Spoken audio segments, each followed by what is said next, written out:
Sinla's News Leader, the news that matters now, with Tom Webb and Steve Coco, Mark Hamblin with sports, and meteorologist Tom Convica with your weather. This is the 6 p.m. edition of News Central 5. Good evening, I'm Ann LaRue, sitting in for Tom Webb. Our top story, the Roemer administration today delayed action on its own measure to renew $310 million in sales taxes, apparently sensing problems with votes on the House Ways and Means Committee. That's right, Steve. Governor Buddy Roemer called this special tax session, saying that unless the legislature renews the sales taxes, vital programs will be cut. The 8-day session began yesterday.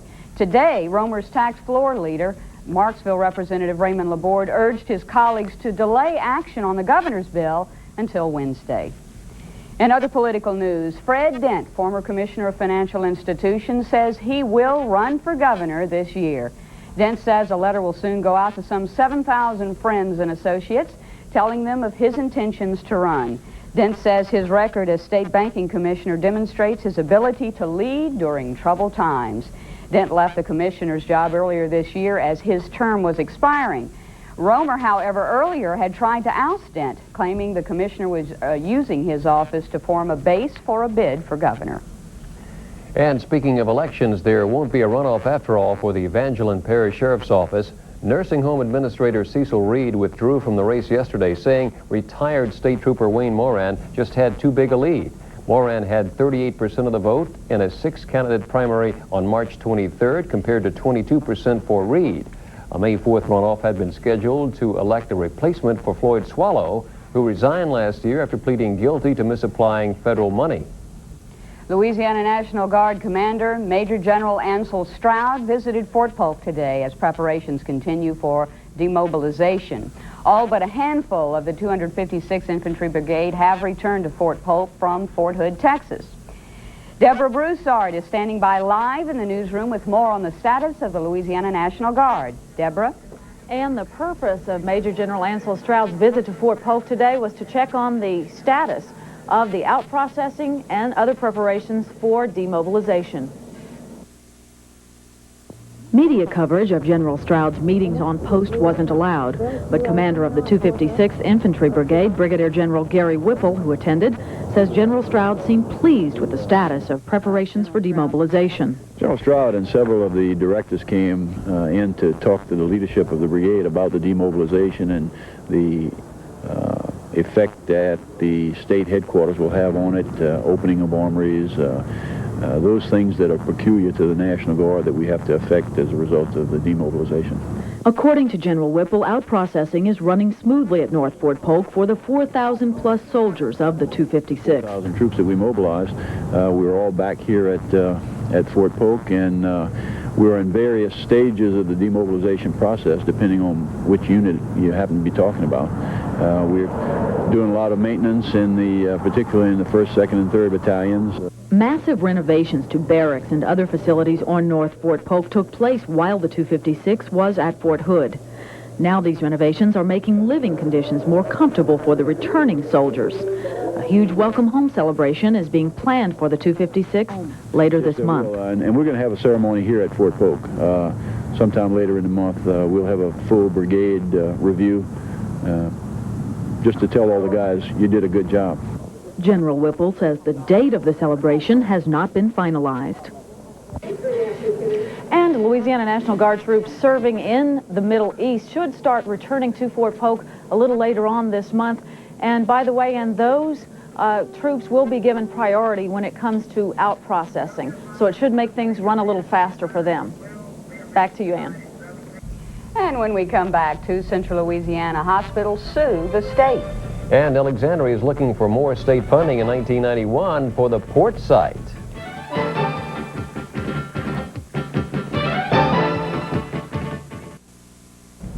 State Highway Department head Neil Wagner says Louisiana can expect a substantial increase in federal funding. He says President Bush is making good on his State of the Union address promise to make transportation a priority.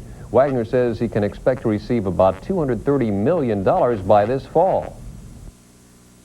That figure increases proportionally every year for the next 5 years until 1996, when we would get $350 million. So when you put the state match with that, that means our program will be 1.5 times larger than it's ever been before.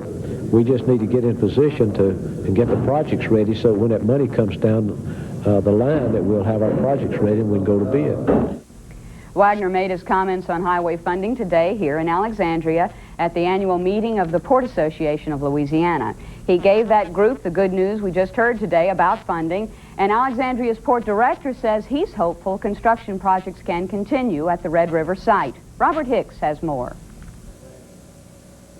Wagner told the state group that although funding for ports fell about $3 million less than expected last year, legislation is being introduced this year that will hopefully give Louisiana ports their fair share. Oh, I feel confident. I think the thing that he said that you need to zero in on is the fact that monies were being put out to police juries and to state police beyond the scope of where they should have been, and it sort of cut back on the fundings available to ports and airports. But they have legislation, as he said, to introduce in this session that will rectify that. The Port of Alexandria was included on a list for some funds last year, which will help construct a general cargo facility. But Barmore is hoping for additional funds this year. As far as the Port of Alexandria, I think we're, on schedule, and, I'd like to see it go faster, but it's just, it's just a matter of money. And we should start in July with our first phase, which we are already funded for, and what we're asking for now is the first phase of a warehouse facility out there. That in essence, that is the second phase of construction. And I feel confident we will have the funding. Robert Hicks, News Central 5. 59 private Louisiana hospitals have sued the state, claiming it has underpaid them for Medicaid patients by more than $51 million in the past 5 years. Attorney Norman Pisa, who's handling this suit, says 2 hospitals in central Louisiana are plaintiffs, Rapides General and Bunkie General. The hospitals are asking a federal judge to make the state health department start paying them more money for Medicaid patients. And coming up next, Governor Roemer says the state's largest teachers union should stay out of politics. And the Rapides Parish School Board tries to figure out where it will get $400,000 for new textbooks.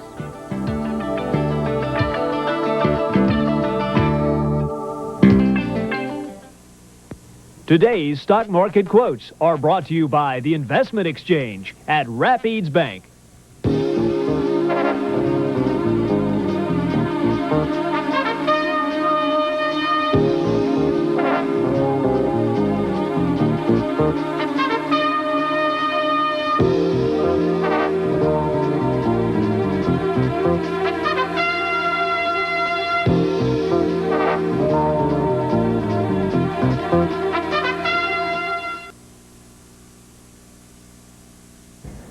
The Rapides Parish Police Jury held its committee meeting today. And on the agenda, everything from jails to radio waves. Rob Johnson has more. Now that the sheriff's office lease with Central State Hospital has expired, the Rapides Parish Police Jury is very interested in acquiring that lease. It believes that the jail overcrowding problem could be solved with the acquisition. Now, this is not to say that we're going to get in there and change everything. We're going to have a good study done. We're looking at a lot of alternatives, but this is one of the alternatives that we do not want to lose, and that is to let someone else acquire that particular piece of property. According to Jordan, preliminary estimates put the cost of housing 60 inmates in one wing of Unit 7 at the hospital at approximately $340,000. Certainly, at some point in time, that we're going to have to address the taxpayers, and we're going to address them with a reasonable dollar figure. But we also look into our federal delegation and some of the drug monies through the criminal court fund. And in other police jury business, the jury approved the usage of a different radio frequency for volunteer fire departments north of the Red River to help make the airwaves less crowded. Our plans are to put a tower around Holiday Village out on 28 East out of Pineville, which will take care of the fire departments on the north side of the river. And the fire departments on the south side of the river will continue to use the tower that they're working off of, which is 911. Taylor also says that those departments could use Fire Protection District 2's equipment and frequency already assigned to that part of the parish, and adds that this new frequency will be compatible with 911. Rob Johnson, News Central 5. Governor Buddy Roemer says the Louisiana Association of Educators should get away from politics and concentrate on education. Roemer's comments came after a Baton Rouge newspaper reported a 14-month, 65-point plan by the LAE against Roemer and his statewide teacher evaluation program. The evaluation program, which began October 1st, has been under constant attack from larger teacher unions that say it is unfair. The plan calls for teachers to lose lifetime certification and be evaluated periodically by the state to see if they are fit enough to keep their jobs. The Rapides Parish School Board is one of few in the state that has a generous budget. However, the board has spent most of its budget for this year, which means it'll have to dip into a special fund in order to pay for new math textbooks. Barbara Wildman reports this is just one of the issues being discussed at this evening's board meeting. School Board member Ruth Quinn said according to the textbook committee, parish schools will need over $1 million worth of new math textbooks for this fall's classes. However, O'Quinn said the state share is only $539,000. Fortunately, Rapides Parish has a special instructional fund. Some of us on the board recognized that we were spending funds too rapidly, and we knew that we would soon be in a deficit position if we were not careful. So we had the board set aside $1,140,000 to help in our instructional program. The board is expected to vote on whether to transfer $353,000 of that amount towards the new math textbooks. Quinn also wants to lobby the legislature for more funding. Right now, the state furnishes about $26 per student for the total book budget. The cost of math textbooks, they have more than doubled. And we're going to be in great need of additional funds, so hopefully the board will vote to lobby the legislature to try to get some increase statewide. Quinn also plans to ask the board to okay having the staff draw up evaluation forms for non-instructional personnel. We need to have job descriptions so that the employees know what is expected of them, and then we need to have someone over those employees evaluate whether or not those employees are carrying out the requirements of the job description. Barbara Wildman, News Central 5. Well, let's see. Duke had their math book out last night. Sure did. They came out on top. Coach K said the main reason they're champions is they played 80 great minutes of basketball in the Final Four. And the Duke Blue Devils are no longer the bridesmaid. On their 9th trip to the Final Four, Duke won their first national title. And get your free Rocketeer poster.